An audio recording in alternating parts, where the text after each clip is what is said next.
मंत्रियों का राजा को बालक काम के बारे में बताना। श्री दत्तात्रेय जी कहते हैं, हे परशुराम, इसके अनंतर राज्य के गुप्तचर लोग राज्य में चल रहे विप्लव को सुनकर वीरव्रत को सूचना देने के लिए राजधानी में आ गए। राजधानी में प्रवेश कर उन्होंने शीघ्र ही द्वार पर स्थित पहरेदारों को कहा, यशस्वी महाराज को हमारे आगमन की सूचना दे दो। बहुत आवश्यक कार्य है, शीघ्रता करो, इसमें विलंब न करो। इस प्रकार गुप्तचर के कथन को सुनकर द्वार के रक्षक गण शीघ्र गए और अपने स्वामी को सारा वृत्तांत कहा। उसे सुनकर द्वारनाथ अतिवेग से महाराज के निकट जाकर दोनों हाथ जोड़कर बोला।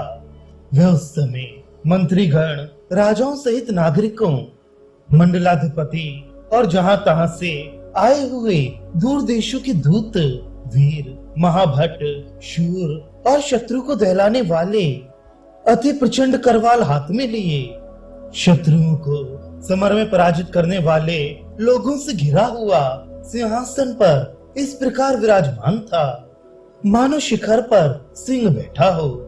वह बोला, हे कीर्ति रूपी सूर्य से शत्रु रूपी अंधकार को समूल नष्ट करने वाले, गुप्तचर गण पश्चिम दिशा से आए हैं। उन्होंने अत्यावश्यक कार्य की सूचना दी है।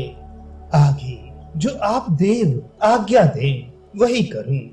इस प्रकार द्वारनाथ के वचन सुनकर वर्धन नामक प्रधानमंत्री ने राजा का संकेत पाकर इस प्रकार कहा, अति शीघ्र प्रवेश कराओ तथा मुझसे मिलाओ। इस प्रकार द्वाराधीश को आज्ञा देने पर वह अति शीघ्र गुप्तचरों को वहां ले आया। वे गुप्तचर लोग राजा को प्रणाम कर हाथ जोड़े खड़े रहे। उन्हें राजा के अत्यंत प्रिय, उसके सर्वत्र कल्याण की कामना में स्थित वर्धन ने कहा, हे चार गण, क्या देशों में राष्ट्र के कोष, सेना और सप्तविध प्रकृतियों में निरामय तो है ना? यदि कोई अत्यंत आवश्यक विघटनकारी बात हो तो राजा की सेवा में कहो। उसे सुनकर हाथ जोड़े गुप्तचर लोग बोले, हे स्वामी, आपकी कीर्ति शुक्ल पक्ष के चंद्रमा की बढ़ती कलाओं के समान प्रतिक्षण बढ़ रही है। आपके राज्य के राजागण लोकालोक के पर्वत तक खूब दूर तक फैल गए हैं, परंतु हिमालय के सन्निकट किसी सूर्य के समान तेजस्वी कुमार ने उत्तर दिशा में नियुक्त 8 द्वारपालों को महायुद्ध में मार गिराया है और सब प्रजा को बांधकर सारे प्रदेश में उपद्रव का आज सूत्रपात कर दिया है। वह अकेला ही कामदेव के समान लक्ष्मी के चरणों का आशीर्वाद पाया हुआ है। उसने क्षण भर में ही कोटि संख्या में राष्ट्र नायकों को मार गिराया है। हे नाथ, यह हमने आपको सूचनार्थ निवेदन किया।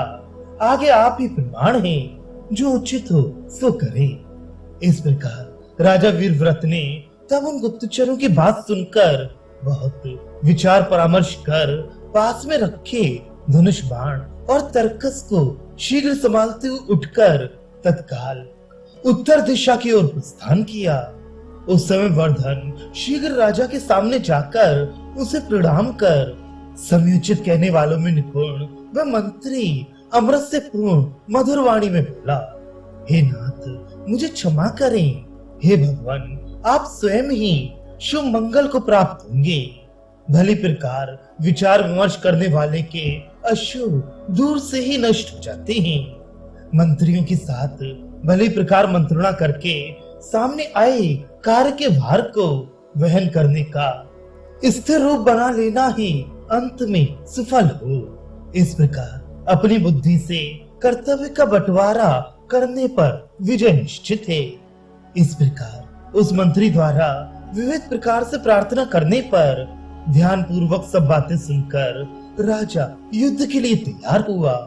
तब विविध रत्नों से प्रकाशित सभा में राजा के सहित सभी सभासद अपने अपने स्थानों पर बैठ गए। तब वर्धन ने महाराज को सांत्वना देते हुए कहा, हे महाराज, मन को एकाग्र कर भली प्रकार सुनिए।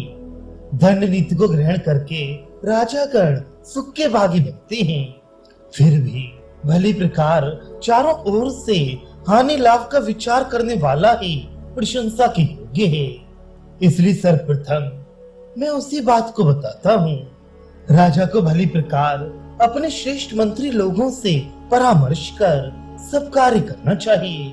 नीति में साम, दान, दंड और भेद जो उपाय बताए गए हैं, उनमें पूर्व क्रम से सफलता ना मिले तो उत्तर उत्तर नीतियां काम में नहीं चाहिए। अर्थात साम से काम ना निकले तो दान, उससे ना बने तो भेद, और उससे भी कोई बाधा बनी रहे तो दाम की नीति अपनानी चाहिए। इस समय संदर्भ प्राप्त काम के युद्ध में कौन सा उपाय उपयुक्त होगा, सो आप मंत्री गणों के साथ विचार विमर्श करें।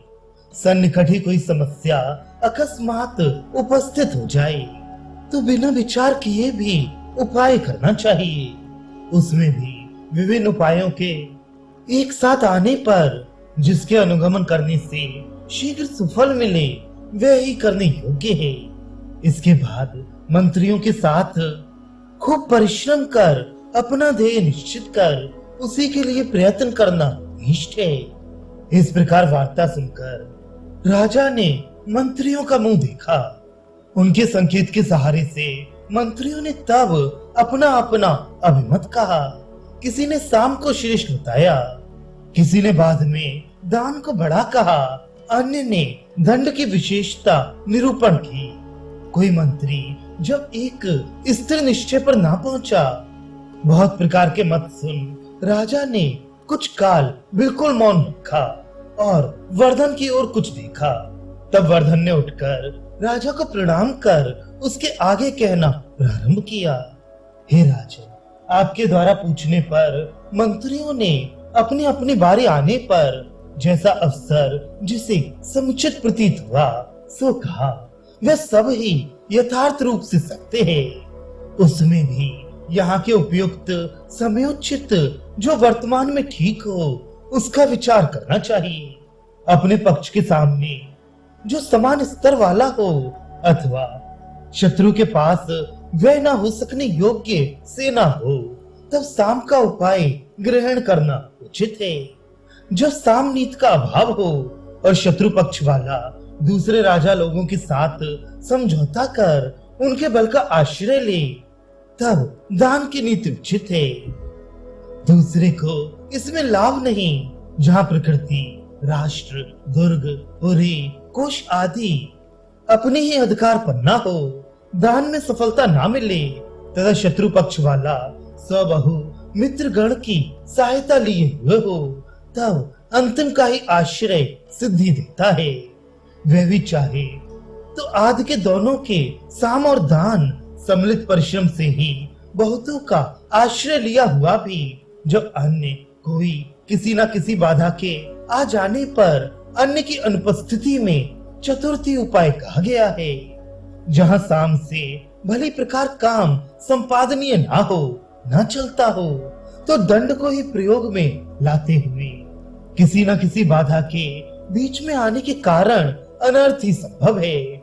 उसके फल का उदय नहीं, केवल शत्रु पक्ष की शक्ति का विशेष रूप से निश्चय होने से आदि के साम और दान का कोई फल नहीं।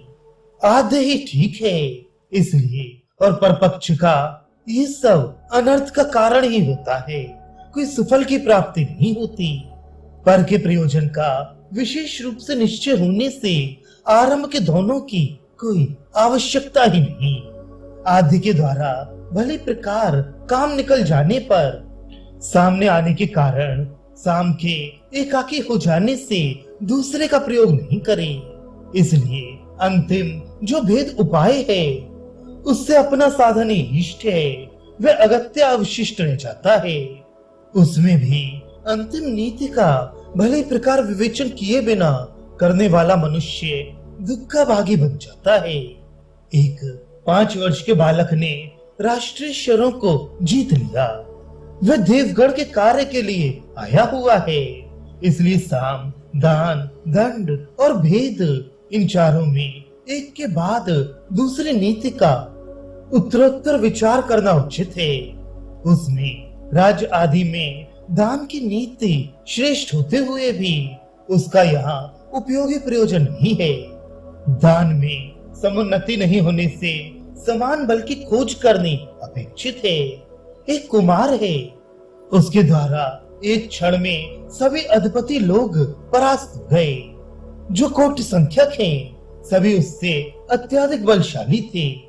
इससे देवबल संपन्न ही ये बालक होना चाहिए। इसमें हम सर्वसाधारण मनुष्यों द्वारा इन चारों नीतियों में से कोई का फल उसे परास्त करना इष्ट नहीं है। इसलिए हे राजन, आप कुलगुरु पिनाकधारी भगवान महेश्वर की आराधना कीजिए।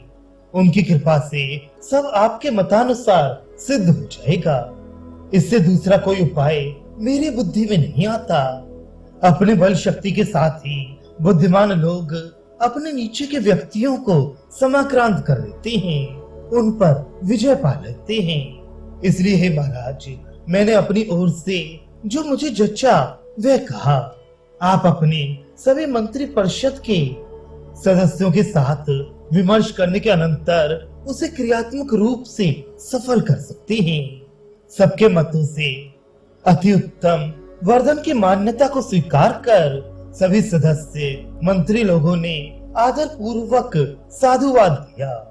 उस समय विचक्षण राजा ने उसे सुनकर महादेव को तपस्या से संतुष्ट करने के लिए वर्धन मंत्री के कहने से अपनी निश्चित बुद्धि स्थिर की।